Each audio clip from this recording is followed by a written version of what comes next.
Hi hello welcome back to Marish ഡേയിൽ. എന്താ വിശേഷം? എല്ലാവരും സുഖമായിട്ടിരിക്കുന്നോ? അപ്പോൾ എനിക്ക് രാവിലെ ഇവിടെ വയലന്ന് നല്ലൊരു പച്ച ഏത്തക്കൊല കിട്ടിയിട്ടുണ്ട്. അപ്പോൾ നിങ്ങൾ വിചാരിക്കും ഇതിപ്പോൾ അരിഞ്ഞിണക്കി ഉപ്പേരിക്കാണ്. ഇന്ന് ഉപ്പേരിക്കൊന്നുമില്ല. അപ്പം മോൾക്ക് 8 മാസം കംപ്ലീറ്റ് ആയി. അപ്പോൾ കുഞ്ഞിന് ഇത് ഉണക്കി പൊടിച്ച് സൂക്ഷിച്ചാൽ നല്ലൊരു ഹെൽത്തി ആയിട്ടുള്ളൊരു ബേബി ഫുഡാണ്. അപ്പോൾ രാവിലെ ഇതിൻ്റെ കൂടെ നിൽക്കാമെന്ന് കരുതി.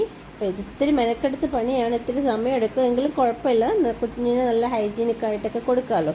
നമ്മൾ പുറത്തുനിന്ന് വാങ്ങുന്ന ബേബി ഫുഡ് ഇൻകേസ് നല്ലതായിരിക്കാം, പക്ഷേ നമുക്ക് വിശ്വാസത്തോടെ നമ്മൾ വീട്ടിൽ തയ്യാറാക്കി കൊടുക്കുമ്പോൾ അത് അത്രയും നല്ലതല്ലേ. അപ്പോൾ ഇത് ഓരോന്നായിട്ട് തോലൊക്കെ പൊളിച്ചെടുക്കുന്നുണ്ട്.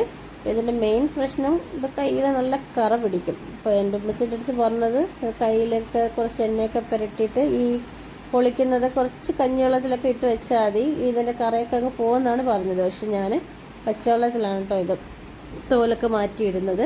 പിന്നെ ഇതൊന്ന് നൈസായിട്ട് അരിഞ്ഞെടുക്കാം, ഒരുപാട് കട്ടി വേണ്ട. അപ്പോൾ തീരെ നൈസായിട്ട് അരിഞ്ഞെടുക്കുമ്പോൾ ഇപ്പോഴത്തെ വെയിലിനൊരു 2-3 ദിവസം ഒന്ന് വെയിലത്ത് വെച്ചാൽ ഇത് നന്നായിട്ട് ഡ്രൈ ആയി കിട്ടും. അപ്പോൾ ഇത് ഒന്നയിൽ പൊടിച്ച് വെക്കാം. അപ്പം ഞാൻ എപ്പോഴും ചെയ്യുന്നതെന്ന് വെച്ചാൽ മൂത്ത ആൾക്ക് ഇതുപോലെ റെഡിയാക്കുമ്പോൾ ആവശ്യത്തിന് ഇപ്പോൾ ഒരാഴ്ചത്തേക്കോ 2 ആഴ്ചത്തേക്കോ ഉള്ളത് 1-2 വട്ടം മിക്സിയിൽ തന്നെ ചെറുതായിട്ടങ്ങ് പൊടിച്ചെടുക്കുമായിരുന്നു. പൊടിച്ചെടുത്ത് അരിച്ച് വെക്കും. ഇപ്പോൾ ഒരുപാട് അരിഞ്ഞുണക്കി വെക്കുമ്പോൾ ആവശ്യത്തിന് എടുക്കാം, അല്ലെങ്കിൽ മില്ലിലൊക്കെ കൊടുത്ത് പൊടിപ്പിച്ചെടുക്കാം.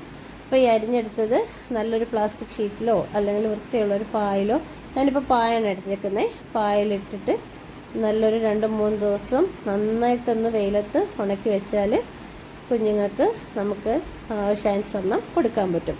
അപ്പോൾ എൻ്റെ കൂടെ ഹെൽപ്പ് ചെയ്യാൻ അതിനുമുണ്ട്. ഇതിൻ്റെ കൂടെ തന്നെ കുറച്ച് നല്ല പച്ചക്കുരുമുളക് കിട്ടിയിട്ടുണ്ടായിരുന്നു. അപ്പോൾ അതും കൂടെ വെയിലത്ത് വെച്ച് നന്നായിട്ട് ഉണക്കിയെടുക്കാമെന്ന് വിചാരിക്കുന്നു. അപ്പോൾ വീഡിയോ ഇഷ്ടപ്പെട്ടാൽ ലൈക്ക് ചെയ്യുക, ഷെയർ ചെയ്യുക, സബ്സ്ക്രൈബ് ചെയ്യുക. താങ്ക്